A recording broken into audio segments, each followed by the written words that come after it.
Hi everyone, it's Miss Jan at the Woodlands Children's Museum.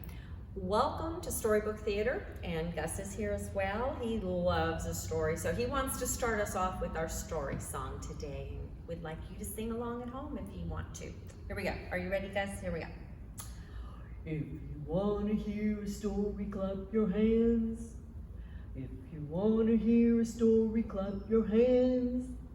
If you want to hear a story, if you want to hear a story, you want to hear a story, clap your hands.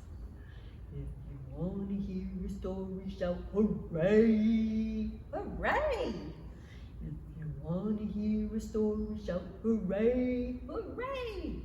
If you want to hear a story, if you want to hear a story, you want to hear a story, shout hooray! Hooray, Gus. Awesome job. Take a bow. Very good. And I'm going to let you sit in your little cave and listen to the story. So we have our story treasure box today. And oh, I love what's in it. This is one of my new favorite stories. It's called Rosie Revere, Engineer by Andrea Beaty. It's illustrated by David Roberts. And do you know what an engineer is? An engineer is a person who designs and builds things like machines, like computers, and structures like bridges. And there's a series of books. There's some other books written by Andrea Beaty, Ada Twist, scientist, Iggy Peck, architect. And what I love about these stories is that it teaches boys and girls to just go for your dreams, go after your dreams, and they will come true. You just have to keep trying and don't give up. So that's what Rosie Revere is going to teach us today. So everybody sit back and relax. And I'm introducing you to Rosie. This is the story of Rosie Revere, who dreamed of becoming a great engineer.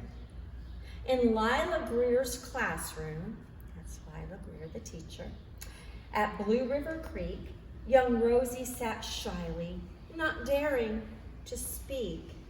Can you tell which one is Rosie? She looks shy. I was very shy when I was Rosie's age.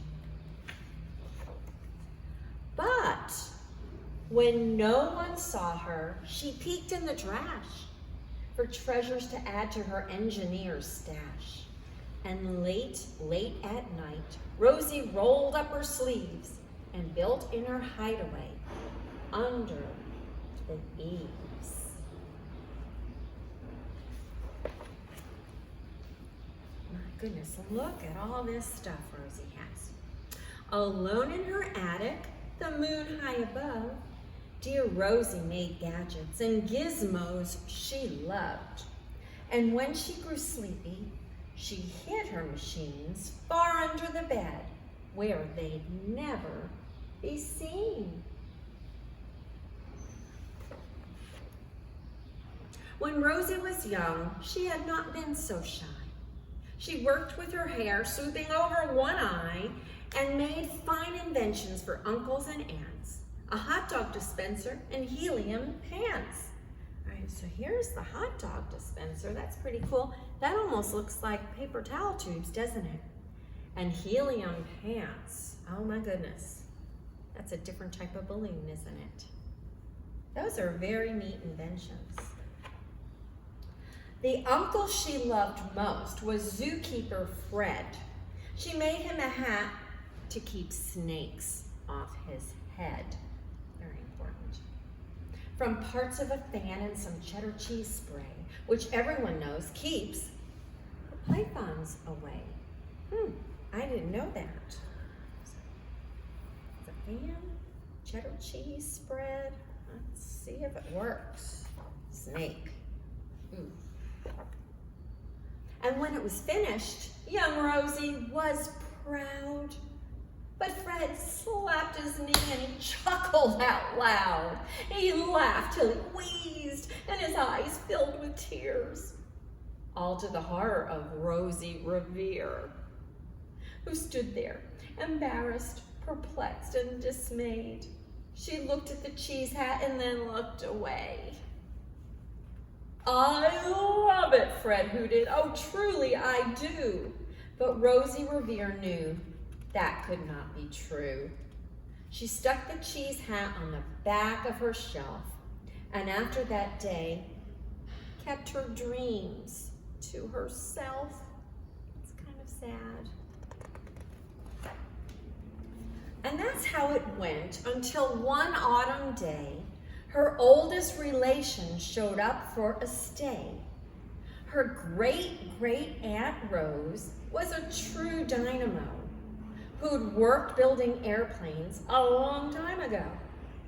She told Rosie tales of the things she had done and goals she had checked off her list one by one. She gave a sad smile as she looked to the sky. "The only thrill left on my list is to fly.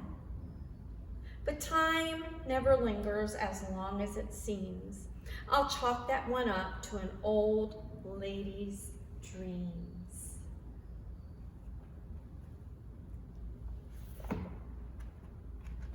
I think my pages are stuck. Here we go. That night, as Rosie lay wide-eyed in bed, a daring idea crept into her head. Could she build a gizmo to help her aunt fly? She looked at the cheese hat and said, "No, not I." But questions are tricky and some hold on tight, and this one kept Rosie awake through the night. So when dawn approached and red streaks lit the sky, young Rosie knew just how to make her aunt fly. She worked and she worked till the day was half gone, then hauled her cheese copter out onto the lawn to give her invention a test just to see the ridiculous flop it might turn out to be. She thinks it's going to be a flop. I think that looks pretty cool, don't you?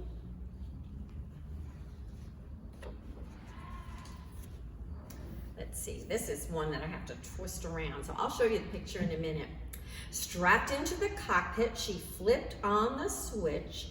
The helio cheese copter sputtered and twitched. It floated a moment and whirled round and round, then froze for a heartbeat and crashed to the ground. I kind of like the way they made the words go round and around, just like the helio cheese copter did. This is a rather new book, so it's harder for me to turn these pages. Then Rosie heard laughter and turned round to see the old woman laughing and slapping her knee. She laughed till she wheezed and her eyes filled with tears, all to the horror of Rosie Revere, who thought, "Oh no, never, not ever again will I try to build something to sputter or spin or build with a lever, a switch, or a gear, and never will I be a great engineer." Uh-oh, does it sound like she wants to quit? Is that a good idea? She turned round to leave, but then great-great-aunt Rose grabbed hold of young Rosie and pulled her in close and hugged her and kissed her and started to cry. "You did it! Hooray! It's the perfect first try. This great flop is over. It's time for the next." Young Rosie was baffled, embarrassed, perplexed. "I failed," said dear Rosie. "It's just made of trash. Didn't you see it? The cheese copter crashed." "Yes," said the great aunt, "it crashed. That is true. But first it did just what it needed to do. Before it crashed, Rosie, before that, it flew. Your brilliant first flop was a raging success. Come on, let's get busy and on to the next.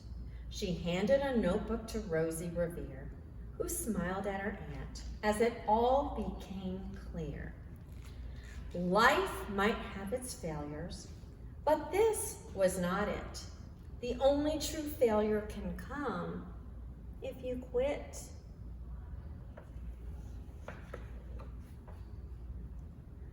They worked till the sun sneaked away to its bed. Aunt Rose tied her headscarf around Rosie's head and sent her to sleep with a smile ear to ear, to dream the bold dreams of a great engineer. And before I turn the page, I want you to look at that headscarf. And remember, this is Aunt Rose. This is not a true story, but Aunt Rose is based on somebody who was a real person, Rosie the Riveter. So ask Mom and Dad to help you look that up, who Rosie the Riveter was. But Rosie was Aunt Rose was the perfect lady to help Rosie keep at her invention. At Blue River Creek, all the kids in grade 2 build gizmos and gadgets and doohickeys too. With each perfect failure, they all stand and cheer, but none quite as proudly as Rosie Revere. I hope you like that story, and it is an important lesson. Just keep trying and go for your dream. So thank you so much for joining us today. Until next time, keep a smile on your face and a story and a song in your heart. Bye-bye.